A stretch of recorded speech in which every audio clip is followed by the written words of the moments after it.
You are listening to the Startech Podcast, your weekly dose of all things technology. I'm your host, Mr. Aurelius, and I'm so excited to say that we have our own veteran multimedia princess who goes by the name of Miss Yasmine Mustafa, who explores the evolution of apps for content creators. So grab your headphones and get ready to dive deep into the realm of bytes and circuits.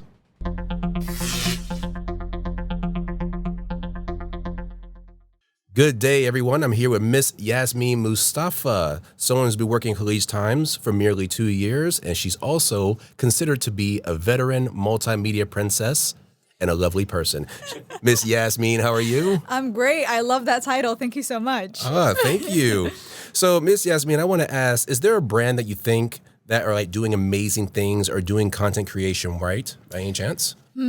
Content creation. Look, Yes. I follow a lot of content creators. So not a lot of brands, I would say, but maybe I guess those creators have now turned into brands for sure. I'm going to say a couple of names and I'm not sure if people will know who they are, but maybe like the nerds will because they're very like niche. So I Can definitely you define what a nerd is? a nerd.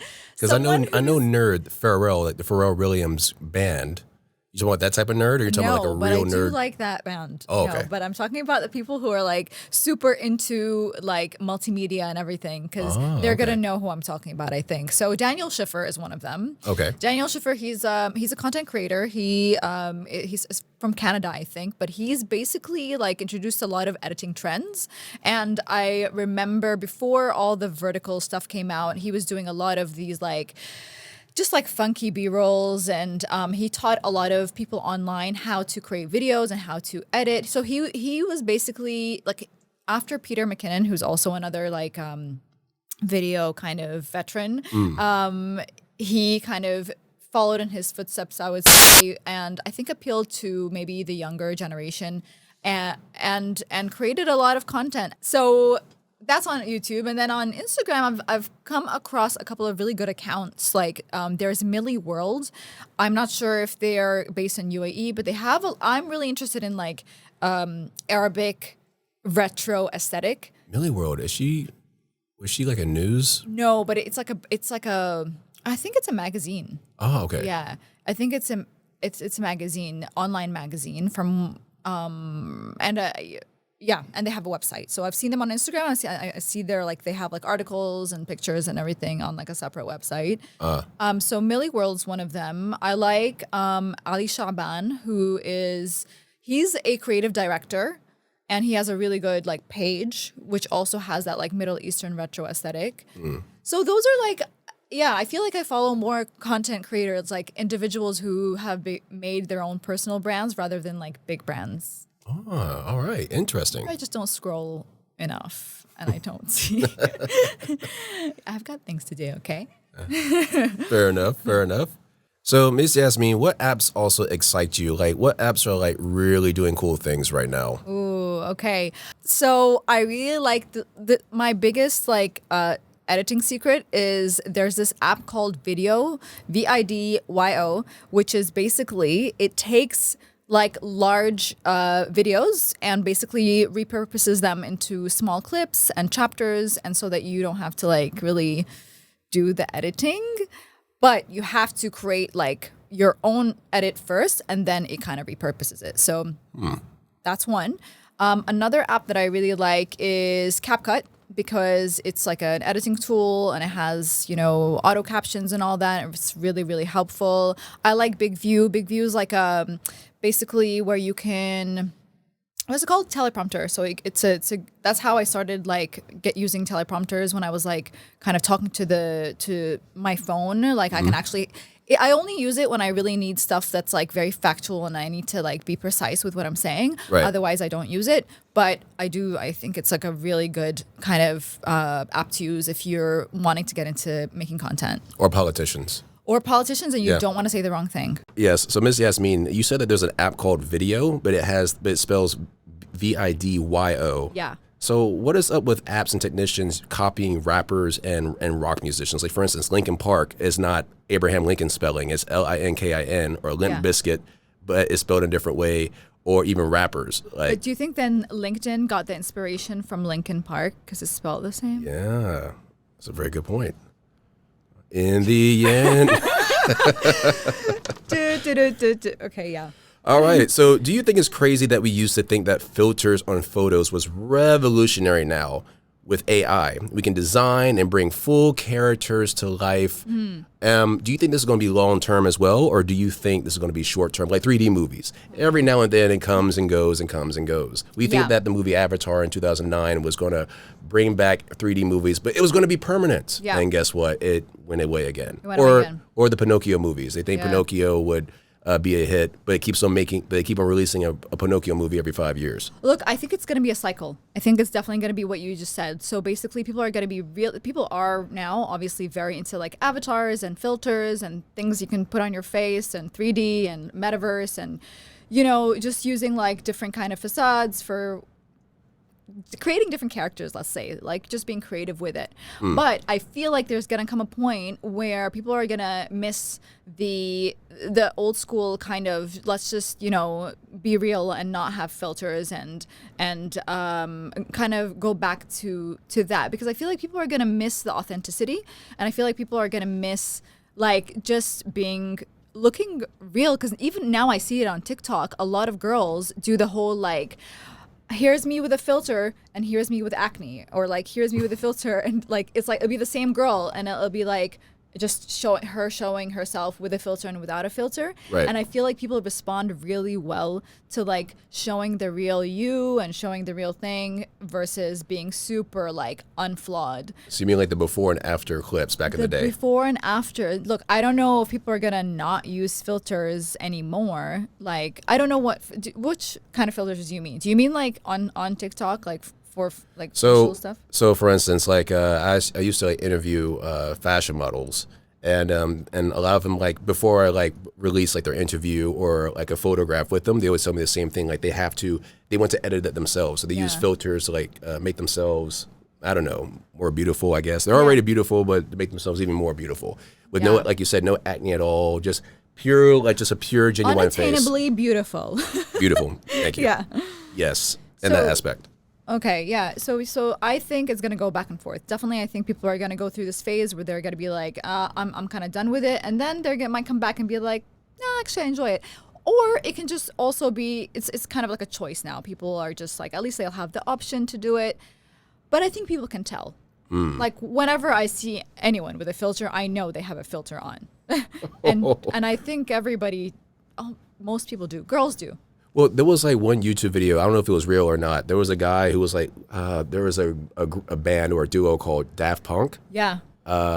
It's basically like these two people wearing costumes. Loved it. So there was someone like this. They had like this 3D outfit on, and he knew how to remove like filters or graphics that makes a person looks like superhuman. Oh. And then he like, nope. So he did. So the example that he made was with Dwayne Johnson. Mm-hmm. And I'm like, oh my gosh. So Dwayne Johnson actually looks like that. What do they do? What do you mean? Like, do they just put so like he looks more bulky, he looks more muscular. See, but then he takes some of the stuff out, a little bit of a belly in there. I'm like, oh my gosh. This is what scares me. What scares me is not just the filters, actually. It's more like the deep fake stuff, where they like superimpose somebody's face on a moving body, for example. Or the audio, like the Drake song. Yeah, exactly. Yes. So that's like you can call that a filter. Definitely, that's like a voice filter. Right. But they did this whole thing with like Tom Cruise, where they like put his face on like a younger person's body, and he was appearing in all these like commercials or like videos and stuff, and people were like, "Is that Tom Cruise or who is that?" So that's where I think things can get really confusing, especially for like older people who are not really sure of like where the internet is taking them. And I feel like it can get a little bit confusing. So the future is going to be you have to be like more careful what you put out there. Exactly. I think just be cautious and be aware. I don't think, I don't like fear mongering, and I don't like being scared of AI and all this kind of stuff. I feel like just be aware that like there's going to be weird stuff out there, and it might just get weirder. But you just gotta like rein it in a little bit and just be like, okay, these are just AI tools, and it's nothing. That's right. It's nothing crazy. That's right, ladies and gentlemen. Do not be Will Smith in the movie I, Robot. Think positive. I've never watched I, Robot. All right. So what's your opinion? So in your opinion, what is the most important app for content creation? The number one app, the McDonald's of restaurants, the Disney of movies. All right, look, I would tell you back in the day, it would have been like Adobe Premiere Pro and the whole Adobe suite. But CapCut is a really good tool because it's an editing tool that you can make subtitles from, and you can also color grade, and it's also compatible with all the all the apps. So like TikTok, Reels, like Instagram Reels, and it has a lot of templates. So if you're someone who isn't even sure about where to start, you can actually start with a template. So that can kind of like ignite a little bit of creativity if you're, you're not sure where to begin or how to even do these things. I think my go-to would be CapCut if I was someone who was just starting out. All right. Very nice. Now, I think... Sorry. So coming up next is this: Instagram versus TikTok. It's like Pepsi and Sprite. God. Once again, McDonald's and Burger King. Darth Vader versus Luke Skywalker. Morpheus versus Agent Smith. Arnold Schwarzenegger versus Sylvester Stallone. And more. This is your chance to choose which... Oh, yeah, you want to add one? I want you to add more. Okay. Blossom versus Mojo Jojo. The thing is this is... So good. Okay, so Instagram versus TikTok. Look, I think TikTok has been built for people... Okay, let me start that again. TikTok, not a lot of millennials like TikTok, and I understand why. It's because it's just a little bit too fast. It's like the scroll is the real, like you just keep scrolling. It's endless. You can stay on TikTok for like a very long time. Like you can stay there for like 5 hours, and some videos are really like questionable. I just ask myself like, what made someone record this? But at the same time, it's so entertaining.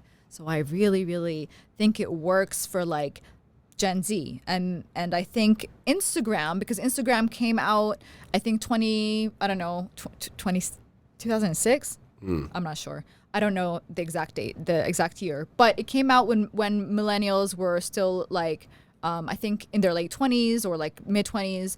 And people were having fun. It was like a thing, like a place where you can share pictures with your friends. And it was like a community thing, and then it grew into like reels. And so I think I don't have a favorite, but I do respect people's like preferences. Like I think Instagram, if you're like more into the aesthetic stuff, you like things to look nice. TikTok, if you just want good, funny like content, like it's not gonna look great, but it's gonna be like satisfying to your soul. So what you're saying is TikTok is sort of like America's most funniest videos back in the 1990s. Yeah. Oh my God, I love that. Yeah. Oh, you still remember it? Oh my God, yeah. Very good. Wasn't it Bob Saget? I think so. Yeah. There was like 2 hosts. I think that was the first one, and then there was another host R.I.P. after Bob that. Saget. Yeah. Yes. Also, I've noticed that in Instagram, a lot of celebrities used to like make live videos, and they share their personal background or personal problems or personal challenges going on. But the Instagram stopped that. Now they're shifting into TikTok, and they're doing that. I thought TikTok was just mostly just entertainment and, comedy and all of that. But now people are sharing personal, depressing stuff on TikTok now. You know what I like don't like mental health, but in a negative way, not in a positive way. I'm like, this is TikTok now? I realize that on TikTok, there's a lot of advice pages. So like a lot of coaching happening, like people talking about their traumas, people feeling like very comfortable there talking about their own issues. I'm not sure if it's like different on Instagram, but sometimes I go to the same person's account on Instagram and TikTok and I see if it's different.